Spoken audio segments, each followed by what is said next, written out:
Itä-Suomen yliopistolla on ollut 1.7.2016 lähtien biotalouskoordinaattorin tehtävässä.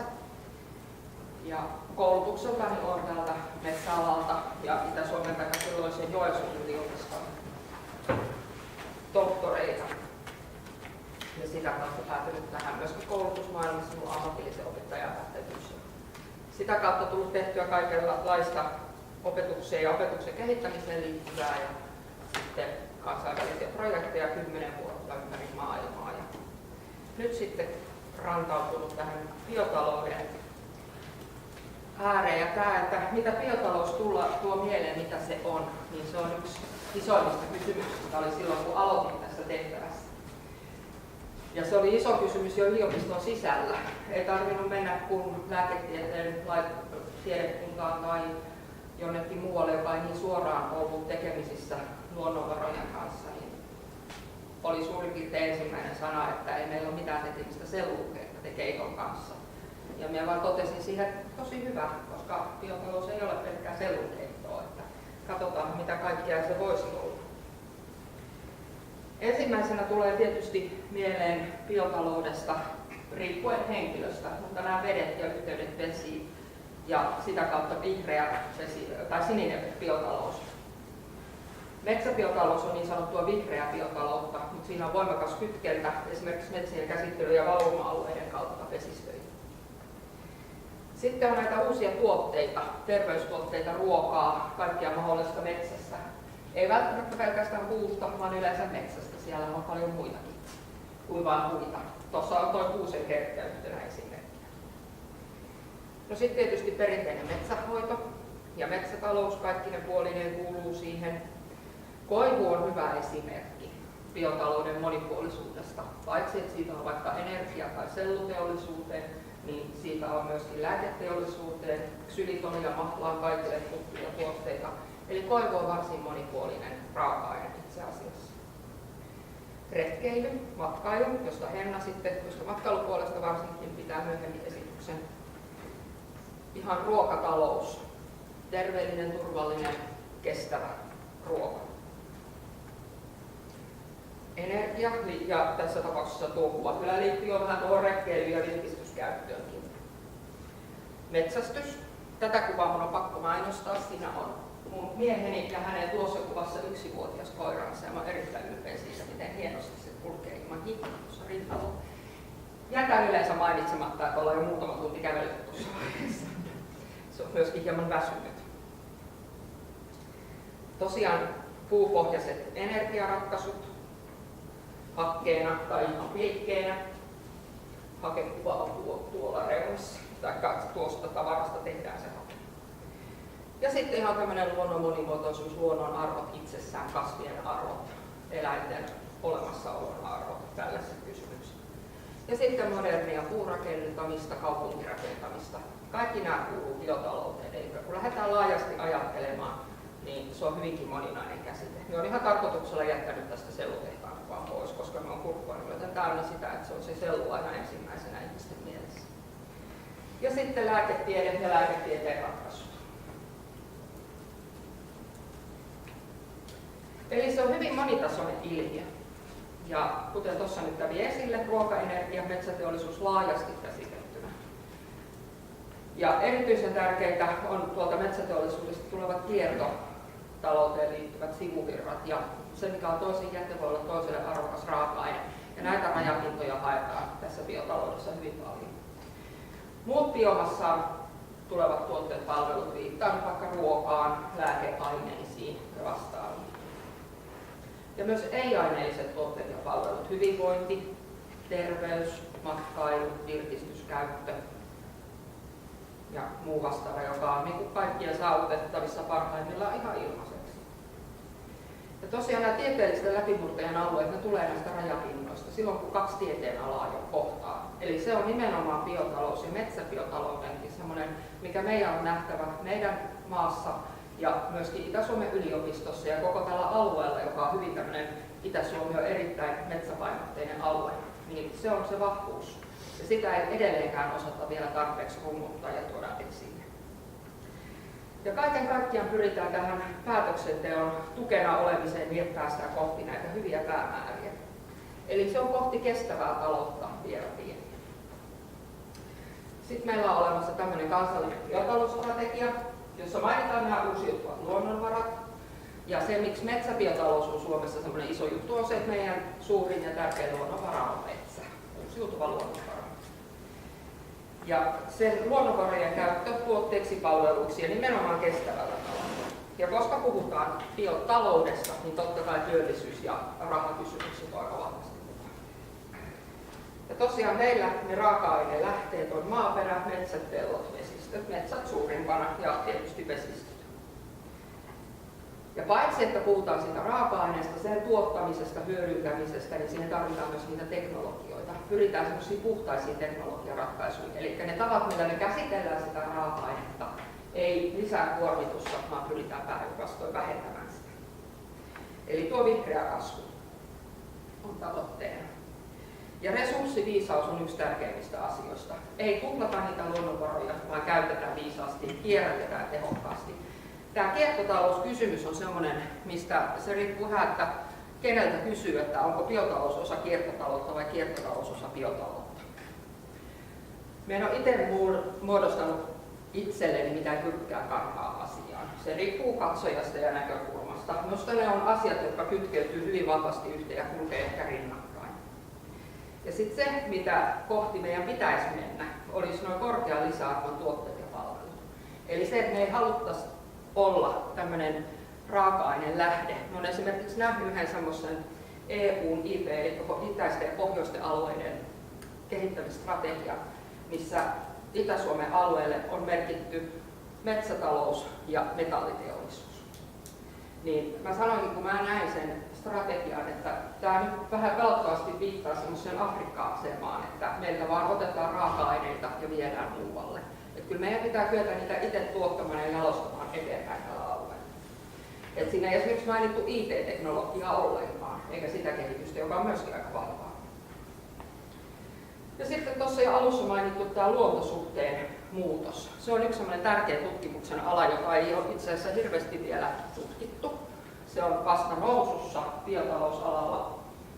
Eli se, että miten luontokäsitys on muuttunut vaikka vuosisadan 1900-luvun alusta nykypäivään. Se on muuttunut aika paljon ja ne ratkaisut vaikuttaa tosi paljon sitä, että niiden pitäisi vaikuttaa, sen luontosuhteen muuttuminen, poliittisiin ratkaisuihin, koulutuksiin, ohjeisiin, strategioihin. Me ei voida tehdä asioita silleen, niin kuin ollaan aina tehty. EU:ssa määritelmä menee aika lailla samalla tavalla kuin Suomessakin, eli siinä on tämä kestävä kasvu, talous, luonnonvarojen kestävä käyttö. Mutta se, mikä tässä on tärkeä osa, on tuo, että EU:ssa 2% biotaloudesta tulee metsästä, 55% tulee maataloudesta ja ruokateollisuudesta. Suomessa 25% maataloudesta ja elintarvikkeesta, 63% metsästä. Eli se ei ole ihmekään, että kun EU-päättäjät puhuu keskenään, niin ne puhuu ihan eri kieltä. Se on ihan eri asema ja ihan eri merkitys ja tarkoitus metsillä ja metsäbiotaloudessa Euroopassa kuin mitä Suomessa. Tämä olisi tärkeä asia hahmottaa ja huomata ja ymmärtää kaiken kaikkiaan.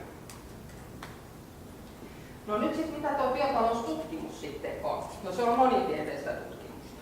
Ja sitä on meidän yliopistossa nyt 2,5 vuotta viety itse asiassa aika tehokkaasti eteenpäin. Ollaan just tekemässä yhtä hakemusta, jossa on mukana lääketiede, kotitalousopetus, taloustiede, metsätiede ja biologia. Eli se on hyvin tämmöinen monitieteinen kokonaisuus. Ilmastonmuutos on yksi tärkeimmistä kysymyksistä ja edelleen nämä fossiiliset raaka-aineet, polttoaineet yhtenä niistä, miten niistä päästäisiin eroon. Itse otettiin omassa talossa askel, siirryttiin juuri eilen kävin tekemässä maalämpökaivon meille Poraria. Siirryttiin öljystä maalämpöön. Muovin korvaaminen, sillä on hyvin suuri ekologinen merkitys. Mikromuovithan on osunut nyt hyvin laajasti niin otsikoihin kuin tutkimuksiin. Asuminen, liikkuminen, erityisesti näillä alueilla, hyvin iso kysymys, miten se järjestetään kestävästi, vähähiilisesti ja silleen, että kaikilla on kuitenkin mahdollisuus elää ja olla siellä, missä halutaan. Ruokatuotanto, ruokaturva on nouseva. Se nousee entistä tärkeämmäksi biotaloudessa, myöskin metsäbiotaloudessa. Yhteiskuntarakenne ja kulttuurimuutos on tärkeä tutkimusala, ja samoin yleensä nämä palveluiden ja tuotteiden saatavuus, ja siihen liittyy vahvasti logistiikka ja logistiikan tutkimus, mitä esimerkiksi Lukessa tehdään aika paljon. Uudet liiketoimintamallit ja verkostoyritykset, niiden kehittäminen on tämmöinen taloustieteen aika vahva iso kysymys niin siltä nähden, mitä me olemme tätä 2,5 vuotta tätä metsäbiotalouskenttää tutkinut ja selvittänyt ja tavannut ihmisiä laajasti ympäri Suomea ja eri organisaatioissa. Eli kaikki nämä kestäviin luonnonvaroihin ja niihin kestävään käyttöön liittyvä liiketoiminta. Ja tosiaan, kun me olen meidän biotalouskoordinaattori meidän yliopistossa, niin silloin 2016 talvella laativat minua viisaammat ihmiset tämmöisen metsät, puu ja maankäyttö monitieteisesti biotalousohjelman meidän yliopistolle, ja se vetäminen annettiin mun tehtäväksi. Ja se on monialaisuus on meidän valtti. Meiltä ei puutu oikeastaan kuin tekniikka meidän yliopistossa. Ja siinä ohjelmassa keskitytään koulutuksen ja tutkimuksen kehittämiseen, plus sitten ei enää puhuta kolmannesta tehtävästä erikseen, vaan se on ujutettu sisälle siihen tutkimukseen ja koulutukseen, eli yhteiskunnallinen vuorovaikutus. Ja meillä on hyvin vahva Joensuussa sijaitsee tämä minun toimipiste, ja sillä alueella on hyvin vahva metsään liittyvä organisatorinen yhteistyö. Siellä on samalla kampusalueella EFI, eli Euroopan metsäinstituutti, Luke, Luonnonvarakeskus, yliopisto. Tiedepuisto ei ole kovin kaukana, tai nykyisin Joensuu Business, tai Business Joensuu niin päin, Karelian ammattikorkeakoulu, ja sitten Kuopion kampus ja vahva yhteistyö Savonian ammattikorkeakoulun kanssa. Koulutuksesta, jolla on hyvin vahva rooli siinä ohjelmassa. Yksi tehtävä on monipuolistaa meidän biotalouteen liittyvää koulutusta ja opetusta. Ja me ollaan tehty ensimmäinen kurssi, tämmöinen monitieteinen metsäbiotaloudesta koneksi. Se ponnistettiin viime keväänä. Se on avoin web ja Karelian ammattikorkeakoulun opiskelijoille. Se toteutetaan opetus yhdessä Karelian kanssa. Ja se laajuus on 5 opintopistettä. Sitten tästä oltiin kiinnostuneita lukiokentällä. Ja tämä on yhden kerran toteutettu Simossa ja nyt tämän kuun lopussa Konnenvedellä. Eli se on tuo sama kurssi, mutta siitä on tehty semmoinen 1 opintopisteen laajuinen paketti ja vedetään viikon aikana. Myöhemmin nämä molemmat tulee toteutumaan puhtaasti verkkokursseina. Meillä on semmoinen digikampushanke meidän yliopistossa, jossa kehitetään just verkko-oppimisen avointen oppimisympäristöjen periaatteita, asioita, ja nämä siirtyy sinne. Sitten meillä on tämmöinen englanninkielinen masteriohjelma Wood Material Science. Sitä on vahvistettu tähän suuntaan, tullut muun muassa muotoilua ja puurakentamista siihen mukaan. Ja yhteistyö ammattikorkeakoulun kanssa on hyvin vahvaa, kaikin puolin. Bioerkokoulutus käynnistyi, se on tämmöinen erikoistumiskoulutus metsäbiotalouteen viime syksynä. Siinä on 15 opiskelijaa UEFin kirjoilla ja olisiko joku 8 Kareliasta ja 6 Savoniasta tai Savonian kirjoilla. Eli nämä ammatissa oleville ihmisille tämmöinen erikoistumiskoulutus. Toteutetaan yhdessä Savonian ja Karelian kanssa. Eli kaikessa tässä, mitä me tehdään, noin kurssitkin, niin kuin tuo metsäbiotaloudesta moneksi, se perustuu sellaiseen, että siinä on esimerkiksi aloitusluennot, sitten annetaan kehittämistehtävät, ne tehdään ryhmätöinä ja sitten puretaan seminaaripäivänä. Ja ne kehittämistehtävät tulee yrityksiltä. Meillä on yrityskumppaneita, jotka sitten antaa niitä tehtäviä ja tekee yhteistyötä opiskelijoiden kanssa. Tätä samaa ideaa toteutetaan aika pitkälti esimerkiksi bioerkokoulutuksessa. Ja sitten meillä on tätä kansainvälistä, tuo APPE on semmoinen eurooppalainen konsortio, Wageningen yliopisto sitä vetää. Me ollaan siinä partnerina, Metsä Group on meidän yrityspartneri, ja siinä kehitetään semmoista verkko-opetusta liittyen metsäbiotalouteen partneriyliopistoille ja niiden yrityskumppaneihin. European Forestry Cross-Border University on tietysti venäläisten kanssa yhteistyötä, Transatlantikissa on kanadalaisten kanssa yhteistyötä ja sitten tuo VM:ssä. Sitten Henna ehkä mainitsee tuon Tourism Marketing Management maisteriohjelman, en tiedä mainitsetko, mutta se liittyy. Joo. Ja sitten tämmöinen Environmental Law ja Policy and Law. Noilla raja-alueilla on myöskin tähän biotalouteen liittyviä maisteriohjelmia. Ja tosiaan tuossa tutkimuksesta jo käytiinkin läpi, mitä kaikkea se voi pitää sisällään. Meillä se opetus esimerkiksi perustuu hyvin pitkälti meidän tutkimukseen, meillä ja muualla. Vahvistetaan sitä monitieteisyyttä ja kansainvälisyyttä eri projekteissa, etsitään niitä rajapintoja ja korostetaan tuota yhteiskunnallista merkittävyyttä. Ja tuo ue.fi kautta biotalous on meidän biotalousohjelman nettisivu, eli sieltä löytyy tästä koulutuksesta ja tutkimuksesta lisätietoa. Sitten meillä on vahvat yhteistyöverkostot.